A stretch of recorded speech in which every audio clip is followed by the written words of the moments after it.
nakapangasawa ka ng ano, may AFAM ka, gano'n? Yes! Oy. Pikit na lang kayo! Mga idol, may tatanungin tayo dito kasama natin sa restaurant, i-interviewin natin. Dali lang. Eto. Hello ate! Hello po! Hi, anong name mo? Pwede malaman? Princess Joke. Si Princess. Jobel po, Jobel. Jobel. Taga saan si ate Jobel? Pangasinan. Wow, talaga. Matagal ka na dito sa Norway? 1 year and 7 months. 1 year and 7 months. Ang galing ah. So, paano ang way mo dito sa Norway? Paano ka nakarating? Seasonal worker po ako nung una. Okay. Tapos, naging family immigration. Ibig sabihin, nag-working visa ka dati. Opo. Tapos, nakapangasawa ka ng ano, may AFAM ka, gano'n?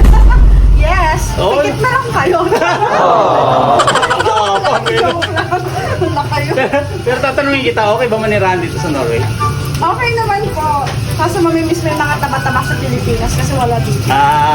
Okay. Galing. Pero last question, kailangan ba na matuto ka Norwegian language pag pumunta ka dito? Pag pumunta ka, hindi naman.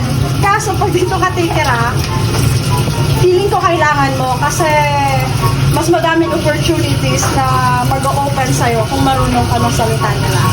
Sa bagay, no? Pwede ka na lumipat-lipat kung saan-saan, no? Yes! Mas madali ka makipag-communicate Tama. talaga. Pero At saka sa mas umpisa, mabilis. syempre, hindi mo pa alam, di ba? Hindi ka Yes. pa marunong, so okay lang din yun. Okay lang din yun. Understandable. Yun naman pala eh. Okay, ang mga idol, narinig nyo. Ayun ang mga tips mula kay Jobel. Ito ang idol nyo sa Norway. Follow for more! Bye-bye!